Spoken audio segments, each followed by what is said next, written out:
कुछ ही दिन हुए उत्तराखंड हुकूमत ने यूनिफॉर्म सिविल कोड नाफिज करने की बात कही थी और एक इसके लिए स्टडी पैनल भी तश्कील दिया गया था। लेकिन आपने अभी हाल ही में सुना होगा कि गुजरात की हुकूमत भी एकसा सिविल कोड लाने की कोशिश कर रही है। आइए आज जानते हैं कि एकसा सिविल कोड है क्या चीज़ और इससे हिंदुस्तानी मुसलमानों और दूसरे पसमानदा फ़िरक़ों के लिए क्या मुश्किलात पैदा हो सकती हैं। अस्सलाम वालेकुम दोस्तों, मैं यासिर सिद्दीकी आपके साथ बंदा हाजिर है।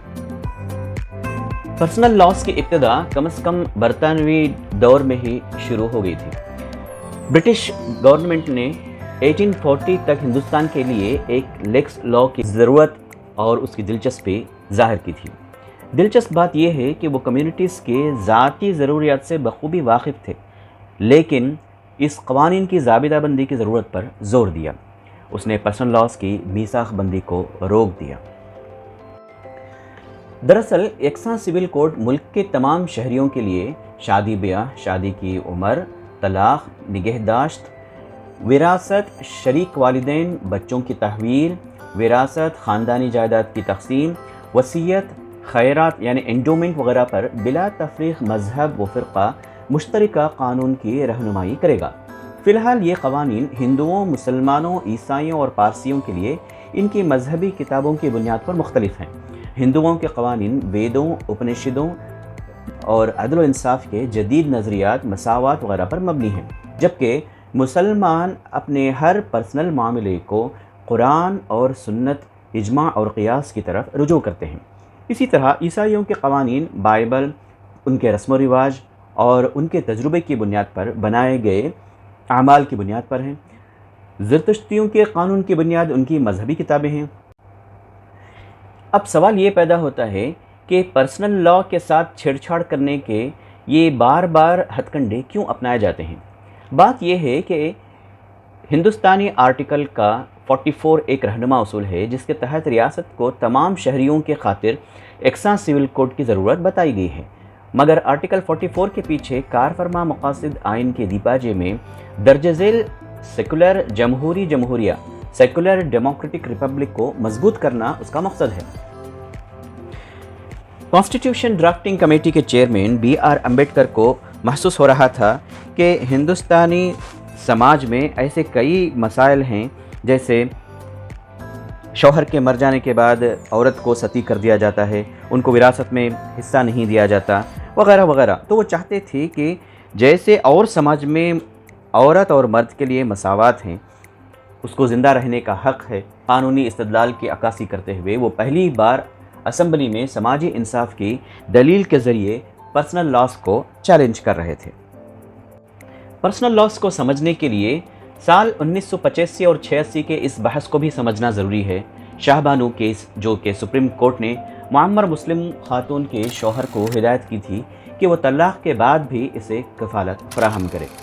मुस्लिम कम्युनिटी ने ख़ास तौर पर उलमा ने इस पर शदीद गम गुस्से का इजहार किया और मुस्लिम पर्सनल लॉ में मुदाखलत को महसूस करते हुए उसने पूरे हिंदुस्तान में एक ऐसी मुहिम छेड़ी जिस पर राजीव गांधी हुकूमत ने मुस्लिम अक़लियत को मुतमईन करने के मकसद के साथ उसने सुप्रीम कोर्ट के फ़ैसले को उलट दिया। और यहाँ बीजेपी को गैर ज़रूरी मौका मिल गया। तो उसने इल्ज़ाम लगाया कि अक़लियतों को खुश करने के लिए ये काम किया गया है और हिंदुत्व को एक सियासी रंग देने का मौका मिल गया।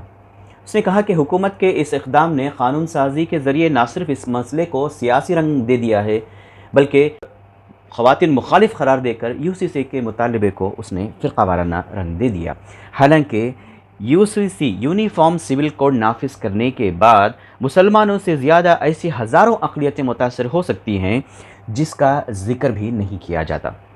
उसकी खुली मिसाल नागा कम्युनिटी है, जो नागालैंड बार एसोसिएशन और उसकी जानिब से चलाई जाने वाली वो मुहिम्मात हैं जिसमें वो खुले तौर पर इंडियन गवर्नमेंट को वार्निंग देती है कि अगर UCC नाफिज किया गया तो ये मुल्क के लिए ख़तरे का बायस हो सकती है। 2019 के इंतखाबात के बाद हिंदुत्ववादियों को यह एहसास हो गया था कि सबका साथ सबका विकास का नारा अब वो दोबारा नहीं लगा सकते। ऐसे में फ़िरक़ा परस्ती के अलावा इनके पास और कोई चारा नहीं था। ڈاکٹر سلیم خان لکھتے ہیں کہ اس وقت لوگ قیاس آرائی کرنے لگے تھے کہ اب اگلا اقدام یکساں سول کوڈ ہوگا، کیونکہ حکومت نے اس قانون کو تعارف کرانے کے بارے میں واضح اشارات دینے شروع کر دیے تھے۔ ہم دیکھتے ہیں کہ وزیر قانون کرین رجیجو نے اس وقت بڑے ہی گھمنڈ سے اعلان کیا تھا کہ یونیفارم سول کوڈ لانا بی جے پی کے اہم ایجنڈوں میں سے ایک رہا ہے اور اسے کسی بھی قیمت پر پورا کیا جائے گا، لیکن وہ اس پر قائم نہیں رہ سکے۔ ایک سوال یہ پیدا ہوتا ہے کہ آخر حکومت پر اس حقیقت کو معلوم ہو کر بھی یہ کیوں بار بار اس کا اعادہ کرتی رہتی ہے؟ اس کا جواب یہ ہے کہ قبائلیوں اور ہندو سماج سے متعلق پوچھے جانے والے سوالات سیاسی نقطہ نظر سے غیر معمولی اہمیت کے حامل ہیں۔ کمیٹی سے سپریم کورٹ نے پوچھا تھا کہ یکساں سول کوڈ کو قبائلیوں پر کیسے لاگو کیا جائے گا، کیونکہ ان کے قوانین الگ ہیں، رسم و رواج الگ ہیں۔ ملک میں 10-12 کروڑ ایسے قبائل رہتے ہیں جن میں سے تقریباً 12% نارتھ ایسٹ ایریا میں رہتے ہیں۔